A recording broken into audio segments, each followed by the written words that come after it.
Welcome back. Here's Scout's Report, and we continue the reviews with a book from DC this week, Absolute Wonder Woman number 12 by Kelly Thompson and Hayden Sherman. Yes, issue 12, a whole year has passed. I cannot believe the Absolute universe has been going that long already. Time certainly flies. Now, this book has been up and down for me. It dipped a little bit, and well, you know what? This issue brought me back in.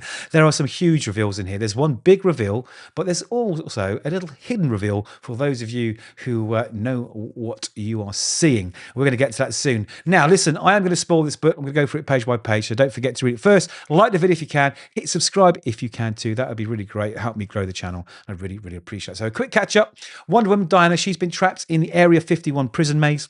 She's trying to free the community of people that are trapped down there under the Iron Trident, let's just say, of Clea, one of Wonder Woman's villains, who is kind of driven a little bit mad by being trapped in this prison for many, many moons, decades even, not sure how long. Now, she has formulated a plan with her long-lost Amazonian sister, Io, who's not her blood sister, but her sister in the sense that she is a fellow Amazonian.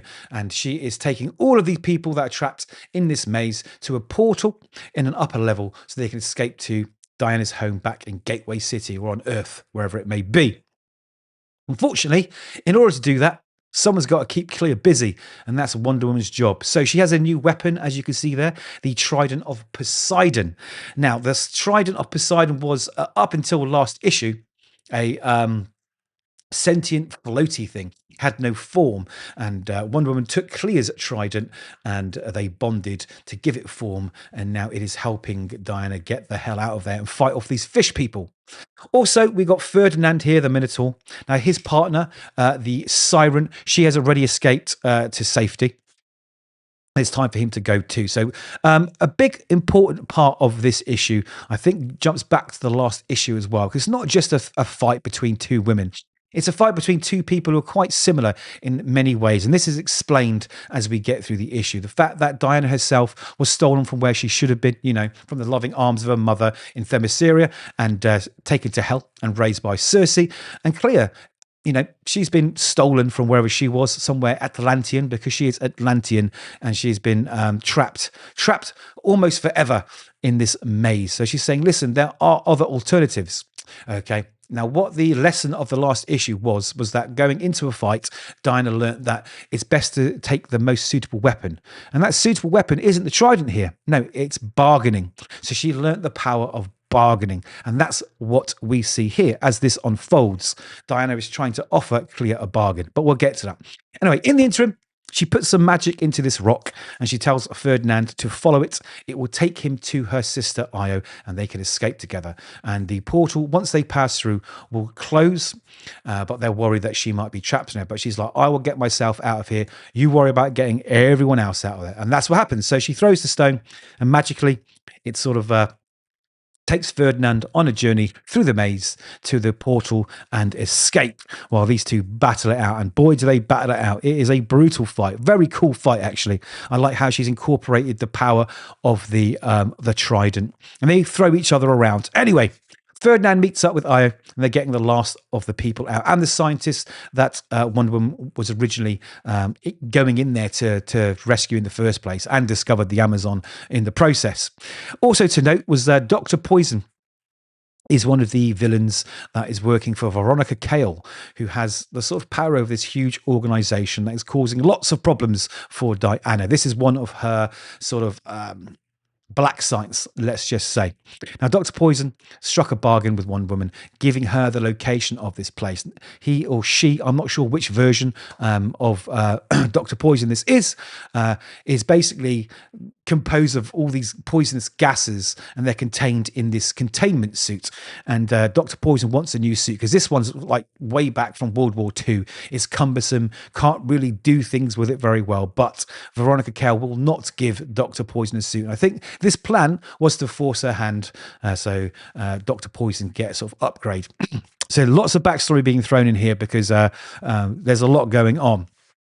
Now, back at the Hiron, that is the place where Wonder Woman lives. You can see all the refugees are coming through, but they are screaming in pain because the siren, her voice is basically deafening them. Now, this is the Minotaur Ferdinand's partner, and he sort of wades over to her, soothes her, and she returns to a more human form, and the siren stops. So lots of things going on. This is really, really, really packed. Now, back to the fight.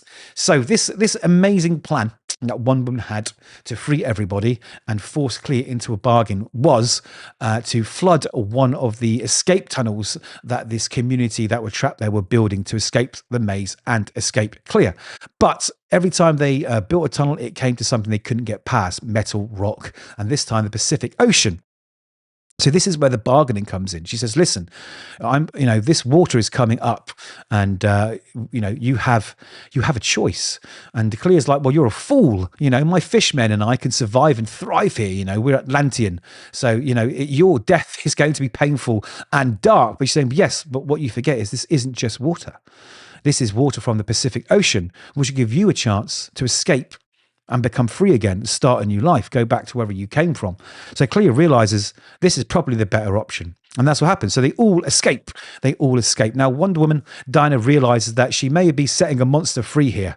Okay. And she realizes that it's going to be her responsibility if it comes back and bites her on her ass. But she does warn Clea to start a good new life. But we know that's not going to happen. Okay. Nothing is ever easy in any of these comic books. And of course, it would make for boring storytelling if she went off and became a hero, So they escape.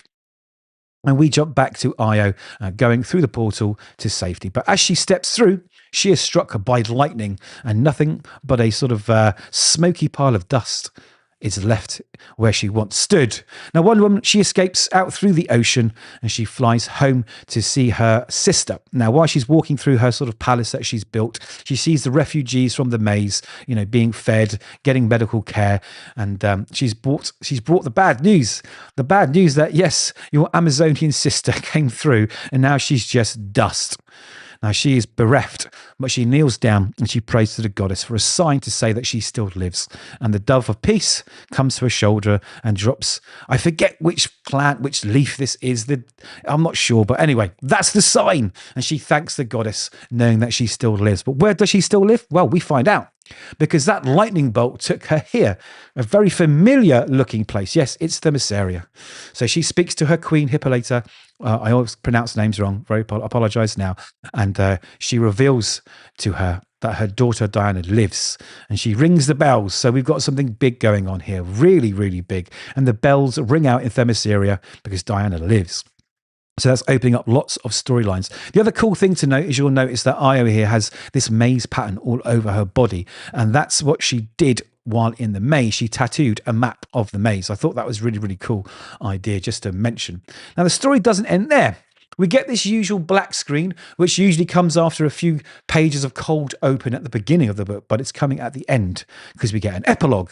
Yes, Veronica Cale is back at the black site talking to Dr. Poison, telling him or her that they're in a bit of trouble and the damage that they've caused is going to cost millions and millions and millions and millions. And she's not very happy with her. And there's some threats exchanged, but she says, you need me, I need you. Give me a new suit. So she finally buckles, okay, and says, give Dr. Poison a new suit, but only the Generation 1 suit. That should be enough to keep them happy. But I'm going to send them to the SS1 project, okay? The SS1 project. Now, what is the SS1 project all about? This is the first of the reveals, but it's revealed without kind of revealing it. Because I think the SS stands for Suicide Squad. Because as Veronica Cale walks through the sort of haunted hallways of this black site, we see some maybe familiar people. And I've written it down because, again, my DC knowledge is not as good as my Marvel knowledge. So what we see here on the left, this sort of Killer Croc looking being is actually, I think her name is Kuka, right? Okay. Kuka, and that is an evil humanoid sorceress in alligator form. Now, also next to her, we see someone called Zool, who is Giganta. So that's another interesting new reveal of a new character. And then Then let's just check in my notes. Let me have a look. We have some other characters here. Now, what usually happens is that when I get my notes up, when I'm making a video, the page vanishes and I've got to try and get it back. So give me a second, guys. It's worth the wait. The reveal is huge. I'm going to read it off my my other screen here so I don't make a complete mess of it. So, right. Yes. Okay. We have Kuka. We have Giganta. And then next to Giganta, we have another classic villain, which is Doris Jewel. Like I said, Giganta, yes. And then the other tanks has lots of notes all over it. I'm not sure who that is. And then we have absolute Nina Mazursky of Shade and the Creature Commandos, we think. And while we haven't met her anywhere else just yet, you'll see a little tail on the right-hand side there. And that's got to be Cheetah's tail, right? Well, that's not the big reveal. No. The big reveal is the next page. Absolute Zatanna. Now, this is amazing. She's all Hannibal Lectered up here with the mask and the straps. She is really, really on lockdown because she is dangerous. We're going to have a witch sent out to kill another witch. Now, I love Zatanna. I love the character, so I'm super excited to see her sort of brought to life in the Absolute universe. It's going to be a very, very, very interesting showdown. Will she start bad, become good, or in this universe, is she just bad? I do not know. But huge reveals, really, for the Absolute universe. Potential Suicide Squad, Zatanna, Amazonians, coming back into the real world because Diana is alive. Who knows what's going to happen next? Either way, I'm super excited and I cannot wait. I am back on this book for the foreseeable future. So those are my thoughts. Do let me know yours. Let me know what you think of this Suicide Squad. If I've got the guesses right, I don't know. And hopefully we'll chat in the comments. You've liked the video, you subscribed, and hopefully more important than anything else, you've enjoyed the video, and I'll see you in the next one.